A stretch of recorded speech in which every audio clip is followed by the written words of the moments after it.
Hello and welcome to Learn Yourself.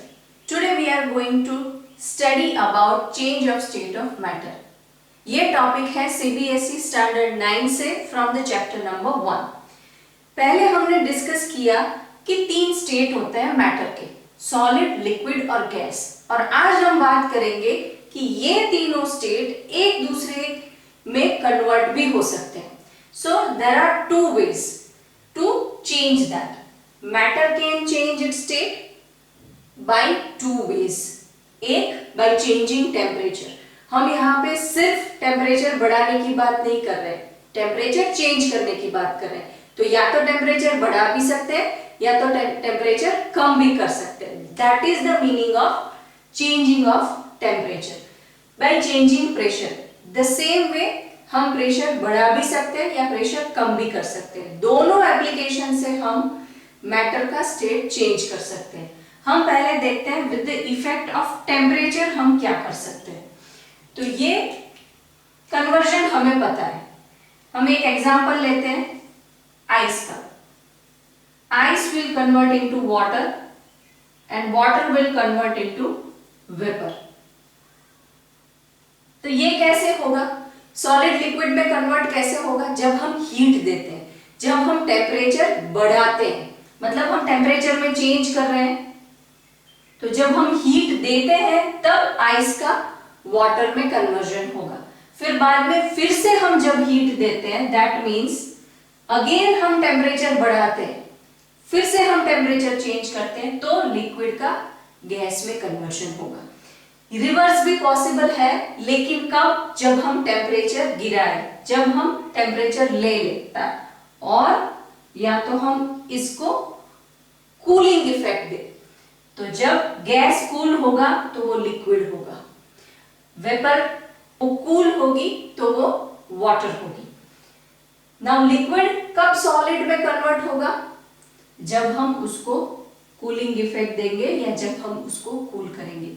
So this means by rising temperature we are changing this, and by decreasing temperature we can see this change. The same way pressure, carbon dioxide पे pressure apply जब करते हैं तो उसका ice में conversion होता है. While giving pressure it will become ice और वो ड्राई आइस के नाम से जाना जाता है. और जब प्रेशर डिक्रीज करता है, जब प्रेशर डिक्रीज करता है तो वो आइस का डायरेक्टली गैसियस फॉर्म में उसका कन्वर्जन हो जाता है. All these things we will study in detail. पहले भी हमने डिस्कस किया है कि जब स्टेट का एक दूसरे में बदलाव होता है तो हमें एनर्जी देनी पड़ती है. या तो हम टेम्परेचर से देते हैं या तो हम प्रेशर से देते हैं. तो here we are giving energy in terms of heat. तो यहाँ पे हम टेम्परेचर चेंज करते हैं. हम ऐसे भी बोल सकते हैं कि inter conversion of state possible है 2 तरीके से, या तो हीट देके, या तो टेम्परेचर चेंज करके, या तो प्रेशर चेंज करके. हीट देके भी हो सकता है, हीट लेके भी हो सकता है. तो बेसिकली हम ये करने वाले हैं कि solid will change to liquid, liquid will change to gas, और it can be reverse also, और solid will directly change into gas. So ये सारे चेंजेस पॉसिबल है if you are changing temperature, if you are changing pressure. तो हम पहले बात करेंगे changing of temperature की. तो on increasing temperature, here we are talking about temperature and that too increasing of temperature. Kinetic energy increases. तो basically हम ये change की बात कर रहे हैं when ice is converting into water. In terms we are talking about when solid is converting into liquid. So in this we will try to understand कि अगर जब सॉलिड लिक्विड में कन्वर्ट होता है तो क्यों होता है. अगर हम टेम्परेचर देते हैं तो उसका क्या असर उस पे होता है कि वो कन्वर्ट होता है. So why and how we will study this 2 things into this, कि जब सॉलिड लिक्विड में कन्वर्ट होता है तो कैसे होता है, क्यों होता है, कौन सी वजह से होता है. सो व्हाइल इंक्रीजिंग टेम्परेचर, जब हम टेम्परेचर बढ़ाते हैं काइनेटिक एनर्जी इंक्रीज होती है. फॉर एग्जाम्पल हमारे पास ये आइस क्यूब्स हैं. Ice cube is like this, और ये उसकी मॉलिक्यूल अरेंजमेंट है वाटर की आइस क्यूब के अंदर। हमने एक बीकर में लिए हैं सारे आइस क्यूब्स और हम उसको अब हीट करेंगे। While we are heating it, we are changing temperature. Kinetic energy उसकी बढ़ रही है और वो कन्वर्ट होगा लिक्विड में। So earlier it was solid, now it is liquid. तो ये कैसे हुआ? Particle starts vibrating at greater speed. We all know कि काइनेटिक एनर्जी सभी स्टेट्स में होती है, वो बेसिकली होती है। नाउ जब हम हीट देते हैं तो जो वो काइनेटिक एनर्जी होती है वो बढ़ जाती है और जो उसकी वाइब्रेटिंग स्पीड है वो भी बढ़ जाती है। तो now they are vibrating at a greater speed, उनकी स्पीड बढ़ जाती है, उतनी बढ़ जाती है कि जो टेम्परेचर हम देते हैं वो ओवरकम करता है फोर्स ऑफ अट्रैक्शन से। सॉलिड में सबसे ज्यादा फोर्स ऑफ अट्रैक्शन रहता है, उसी की वजह से वो जुड़े हुए होते हैं, उसी की वजह से वो कॉम्पैक्ट स्ट्रक्चर में होते हैं। जब हमारी काइनेटिक एनर्जी बढ़ जाती है, वो जो मूवमेंट करते हैं वो स्पीडीली हो जाता है, तो वो उस मूवमेंट की स्पीड की वजह से वो फोर्स ऑफ अट्रैक्शन को ओवरकम कर जाएगा। दैट मीन्स कि वो फोर्स ऑफ अट्रैक्शन को तोड़ के उसमें से फ्री हो जाएगा। Then particle starts moving freely. Earlier they were not free. अब हर एक सरफेस में से पार्टिकल्स मूव करेंगे, फ्रीली फ्लो करेंगे और उस पॉइंट पे सॉलिड विल स्टार्ट मेल्टिंग। जब पार्टिकल अपना फोर्स ऑफ अट्रैक्शन ओवरकम करके सॉलिड में से लिक्विड होता है, वो पॉइंट को हम बोलते हैं मेल्टिंग पॉइंट। उस पॉइंट पे सॉलिड लिक्विड में कन्वर्ट होता है। जो पॉइंट से शुरुआत होती है उसको हम मेल्टिंग पॉइंट बोलते हैं। ऐसा नहीं कि पूरा का पूरा सॉलिड लिक्विड में कन्वर्ट हो जाए वो पॉइंट नहीं, जो पॉइंट से शुरुआत होती है, पहला मॉलिक्यूल स्टार्ट होता है ओवरकम करके फ्रीली मूव करने के लिए, वो पॉइंट को हम मेल्टिंग पॉइंट बोलते हैं। अब इसके बाद हम देखेंगे मेल्टिंग पॉइंट का डेफिनेशन, कि जो पॉइंट पे सॉलिड लिक्विड में कन्वर्ट होना स्टार्ट होता है उसको मेल्टिंग पॉइंट बोलते हैं। Now we will see it thoroughly. अब हम देखते हैं मेल्टिंग पॉइंट की डेफिनेशन। द मिनिमम टेम्परेचर, तो यहाँ पे हम स्पेसिफाई करते हैं कि the minimum temperature at which solid melts, जब सॉलिड मेल्ट होता है और लिक्विड होता है, become a liquid, solid melt होके लिक्विड होता है जो न्यूनतम तापमान पे, that means a minimum temperature at the atmospheric pressure. Why we are writing the atmospheric pressure? क्योंकि हमें पता है कि स्टेट चेंज हम दो तरीके से कर सकते हैं, या तो टेम्परेचर देके, हीट देके, या तो फिर प्रेशर अप्लाई करके। तो यहाँ पे हम टेम्परेचर चेंज कर रहे हैं, प्रेशर चेंज नहीं कर रहे हैं। वो दिखाने के लिए हमें लिखना है कि at atmospheric pressure. Atmospheric pressure means जो भी एटमॉस्फेयर का प्रेशर है वही, हम उसको चेंज नहीं कर रहे हैं, is called its melting point। तो ये है melting point का definition। So if you feel that this video has cleared your doubt and helped in your learning, please give us a like, subscribe my YouTube channel, learn yourself for more important videos and content। If you have any doubt, any question, or if you want to share anything, please do write us in a comment box। So अब बात करते हैं latent heat of fusion की। Earlier we have discussed melting point or interconversion of states of matter। So first of all, when we are discussing latent heat of fusion, एक activity देखते हैं कि हम ice cubes boil कर रहे हैं, ice cubes को heat दे रहे हैं और वो convert होगा water में। तो ये प्रोसेस में हमें ये देखना है कि when it is converting, ice है वो वाटर में कन्वर्ट होगा। जब हम टेम्परेचर दे रहे हैं तो we can see that temperature is rising up. हम यहाँ कंटिन्यूअसली चेक कर रहे हैं थर्मोमीटर से कि हमारा टेम्परेचर बढ़ रहा है।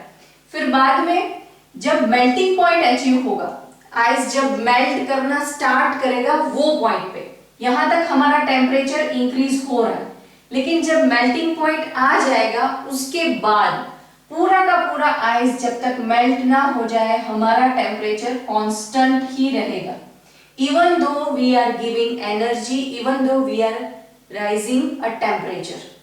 इसका मतलब है कि मेल्टिंग पॉइंट के बाद हम टेम्परेचर देते हैं लेकिन हमें टेम्परेचर में कोई फर्क दिखाई नहीं दे रहा है। तो वो जो टेम्परेचर दे रहे हैं वो कहाँ जा रहा है?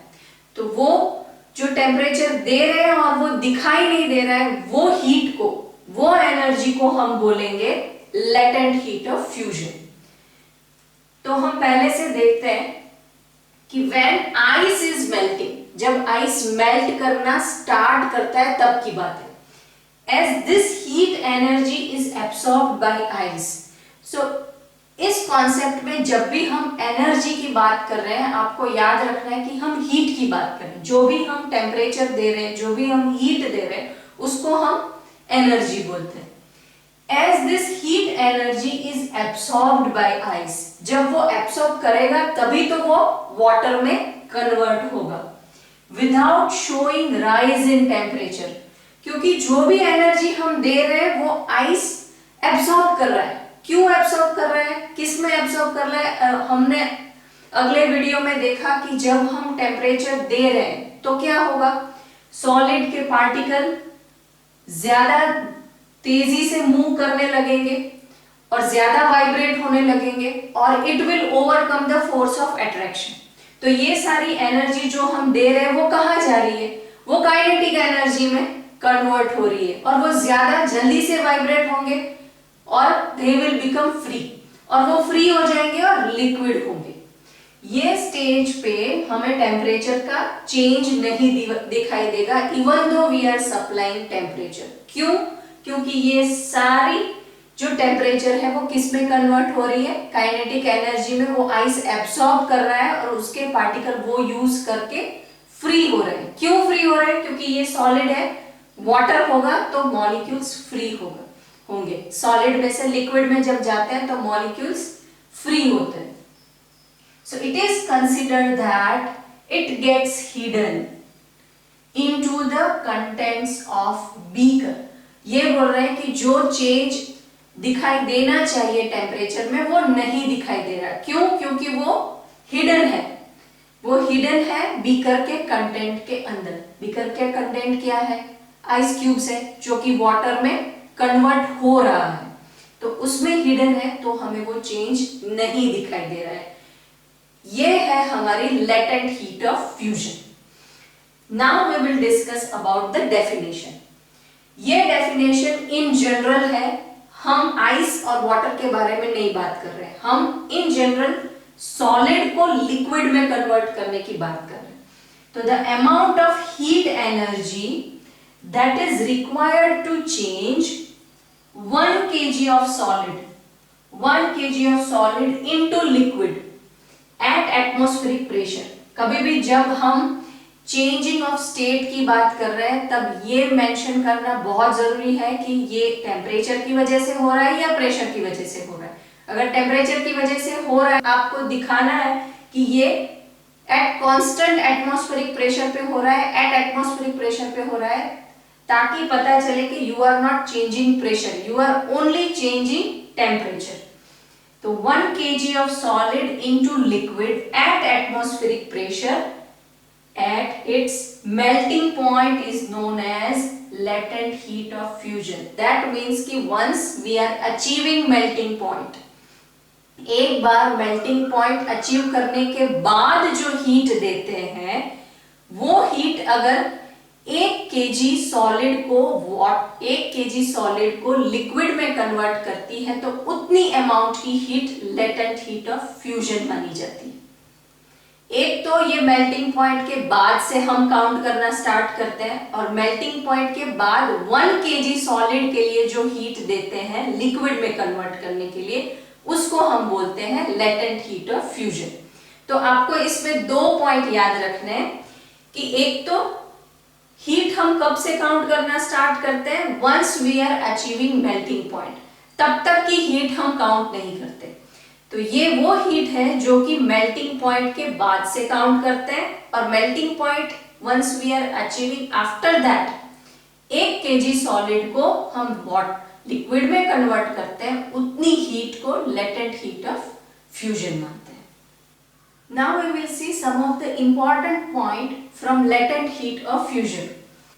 Particles of water at 0 degree centigrade have more energy compared to particles in ice. तो सबसे पहले हम एनर्जी लेवल कंपेयर करते हैं कि सॉलिड, लिक्विड और गैस, ये तीनों में किसके पार्टिकल्स के पास सबसे ज्यादा एनर्जी होती है। तो सॉलिड की एनर्जी सबसे कम होती है। सॉलिड के पार्टिकल एक क्लोज स्ट्रक्चर में बंद है और वो कहीं मूव नहीं कर सकते, they can only vibrate eight their position, तो उनकी एनर्जी सबसे कम होती है। उससे ज्यादा होती है लिक्विड की एनर्जी और सबसे ज्यादा होती है गैसियस पार्टिकल्स की energy. So the same thing we are talking is that particles of water at 0 degree centigrade have more energy compare to particles in ice. तो वाटर के पास ज्यादा ही एनर्जी होगी आइस से, क्योंकि ये लिक्विड है और ये सॉलिड है। तो सॉलिड से ज्यादा एनर्जी कौन से पार्टिकल के पास होगी? लिक्विड के पास। लेकिन ये एनर्जी उसको कहां से मिली है? जब मेल्टिंग पॉइंट स्टार्ट होता है तो वो कौन सी एनर्जी एब्सॉर्ब करता है? आइस कौन सी एनर्जी एब्सॉर्ब करता है? लेटेंट हीट ऑफ फ्यूजन, वो एनर्जी एब्सॉर्ब करता है। इसकी वजह से इसके पास एनर्जी ज्यादा होती है 0 डिग्री सेंटीग्रेड पे, क्योंकि वो 0 डिग्री सेंटीग्रेड टेम्परेचर कांस्टेंट रहने वाला है। जब तक कि पूरा का पूरा आइस वाटर ना बन जाए तब तक ये 0 डिग्री सेंटीग्रेड टेम्परेचर कांस्टेंट रहेगा। कितना भी आप टेम्परेचर उसको दो तब तक वो कांस्टेंट रहेगा, क्योंकि वो एब्सॉर्ब हो रहा है ये आइस को वाटर में कन्वर्ट करने के लिए। तो सारी एनर्जी एब्सॉर्ब करके वाटर के पार्टिकल की एनर्जी, सारी एनर्जी वाटर के पार्टिकल एब्सॉर्ब करते हैं और उनमें वो एनर्जी ज्यादा होती है। और वो कौन सी एनर्जी एब्सॉर्ब करते हैं? Latent heat of fusion. Now second point, in second point we will see definition of boiling point. पहले हमने देखा मेल्टिंग पॉइंट, उसकी डेफिनेशन और ये डेफिनेशन ऑलमोस्ट सेम ही है। The temperature at which a liquid starts boiling at atmospheric pressure, ये लिखना जरूरी है क्योंकि हम बता रहे हैं कि हम प्रेशर चेंज नहीं कर रहे हैं, हम सिर्फ टेम्परेचर चेंज कर रहे हैं। is known as its boiling point, the temperature at which liquid starts boiling। जब बॉइलिंग स्टार्ट होता है तो उसको, वो टेम्परेचर को हम बॉइलिंग पॉइंट बोलते हैं। Now boiling is a bulk phenomena। Why is a bulk phenomena? जब आइस मेल्ट होता है तो एक एक पार्टिकल एनर्जी एब्सॉर्ब करके वो लिक्विड में कन्वर्ट होता है, एक एक पार्टिकल उसमें से अलग होता है। लेकिन यहाँ पे अगर आप बॉइलिंग देखोगे, वाटर जब वहां बबल हो रहा है वेसल में, तो पूरा का पूरा वाटर का lot he bubbling, you can see the bubbling through out the water. जितना भी वाटर है वो सब वाटर में आप बबलिंग देखोगे। That's why it is a bulk phenomena. एक एक पार्टिकल में आप बॉइलिंग नहीं देखोगे कि यहाँ पे बॉइल हो रहा है, यहाँ पे बॉइल नहीं हो रहा है। एक ही वेसल में पूरा का पूरा बॉइल एक साथ होगा। That's why it is bulk phenomena. The water vapor at 100 degree centigrade have more energy than water at same temperature. Water vapor means उसका स्टेट कौन सा हो गया? Gaseous. have more energy than water at same temperature, तो इसका state कौन सा हो गया? लिक्विड हो गया। तो किसके पास एनर्जी ज्यादा होगी? ऑब्वियसली गैसियस एटम के पास। वही बात कर रहे हैं कि water vapour eight 100 degree centigrade उसकी एनर्जी ज्यादा होगी। क्यों एनर्जी ज्यादा होगी? क्योंकि वो एब्सॉर्ब कर रहा है लेटेंट हीट ऑफ वेपोराइजेशन। यहाँ पे लेटेंट हीट ऑफ वेपोराइजेशन आएगी जब लिक्विड में से वेपर में कन्वर्ट हो रहा है, तो आएगी लेटेंट हीट ऑफ वेपोराइजेशन। और जब सॉलिड में से लिक्विड में कन्वर्ट हो रहा है तो आएगी latent heat of fusion. Latent heat of fusion जब यूज करता है, एब्सॉर्ब करते हैं, तब लिक्विड में कन्वर्ट होता है और तब टेम्परेचर 0 डिग्री सेंटीग्रेड होता है। और वो टेम्परेचर तब तक की कांस्टेंट रहता है जब तक पूरा का पूरा आइस मेल्ट नहीं हो जाता। और यहाँ पे पूरा का पूरा वाटर वेपर में कन्वर्ट नहीं हो जाता, तब तक वो टेम्परेचर कांस्टेंट रहता है, उसको बोलते हैं लेटेंट हीट ऑफ वेपोराइजेशन। इन दोनों में किसकी एनर्जी ज्यादा होगी? इसकी एनर्जी ज्यादा होगी। कौन से टेम्परेचर पे? 0 डिग्री सेंटीग्रेड पे। इन दोनों में किसकी एनर्जी ज्यादा होगी? इसकी एनर्जी ज्यादा होगी। कौन से टेम्परेचर पे? सेंटीग्रेड टेम्परेचर पे। तो ये हो गया difference between latent heat of fusion और लेटेंट हीट ऑफ वेपोराइजेशन। और हमने इसके साथ देखा मेल्टिंग पॉइंट की डेफिनेशन, बॉइलिंग पॉइंट की definition, and we studied that boiling is a bulk phenomena. So अब तक हमने जो कुछ भी पढ़ा एक बार फिर से सब कुछ रिकॉल कर लेते हैं। अब तक हमने पढ़ा कि while we are changing the state, we are doing it by two ways, by changing temperature and by changing pressure। तो यहाँ पे हम बात कर रहे हैं by changing temperature what will happen to the states। तो हमने देखा हमने देखी दो डेफिनेशन, एक मेल्टिंग पॉइंट और एक बॉइलिंग पॉइंट। तो जब ये स्टेट चेंज होता है solid to liquid, liquid to gas, क्या होता है? यहाँ पे हम देखेंगे वाटर का example, ice to water, water to vaporization और steam.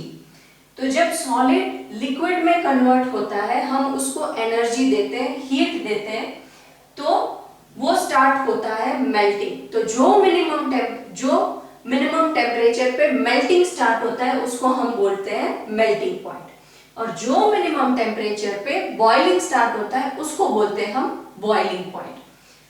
While doing so, 0 degree centigrade पे वाटर पार्टिकल की एनर्जी आइस से ज्यादा होगी।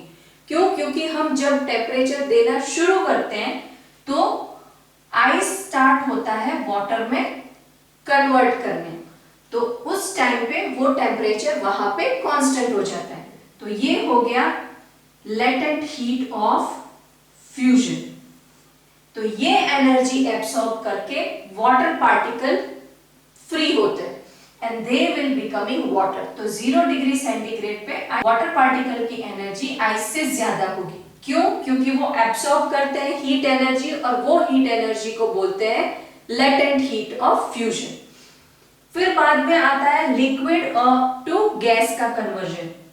तो यहाँ पे at 0 degree centigrade vapour particle की एनर्जी होगी वाटर पार्टिकल से ज्यादा, क्योंकि जब बॉइलिंग स्टार्ट होता है उसके बाद जो भी एनर्जी मिलती है वो पार्टिकल्स को मिलती है, वो पार्टिकल्स एब्सॉर्ब करते हैं और वो लिक्विड स्टेट में से फ्री हो जाते हैं और वो वेपर बन जाते हैं। तो वो एनर्जी जो एब्सॉर्ब करते हैं उसको बोलते हैं लेटेंट हीट ऑफ वेपोराइजेशन। तो मेल्टिंग पॉइंट, बॉइलिंग पॉइंट और फिर बाद में लेटेंट हीट ऑफ फ्यूजन और लेटेंट हीट ऑफ वेपोराइजेशन। जब मेल्टिंग स्टार्ट होता है तो बाद की एनर्जी सारी मानी जाती है लेटेंट हीट ऑफ फ्यूजन। जब बॉइलिंग स्टार्ट होता है तो बाद की सारी एनर्जी मानी जाती है लेटेंट हीट ऑफ वेपोराइजेशन। ये एनर्जी एब्सॉर्ब करके वाटर पार्टिकल फ्री होते हैं और उनकी एनर्जी मैक्सिमम होती है। ये एनर्जी एब्सॉर्ब करके वेपर पार्टिकल फ्री होते हैं, उनकी एनर्जी 100 डिग्री सेंटीग्रेड पे मैक्सिमम होती है। So do you feel that this video has solved your doubt regarding latent heat of fusion and vaporization? If so, then please give us a like, and if not, then please do write it in a comment. Whatever your doubt is, whatever your question is, I'll try to help you out. I'll make a video based on that. And please subscribe to my channel for more important videos. Stay tuned for more important content, and I'll see you in next video.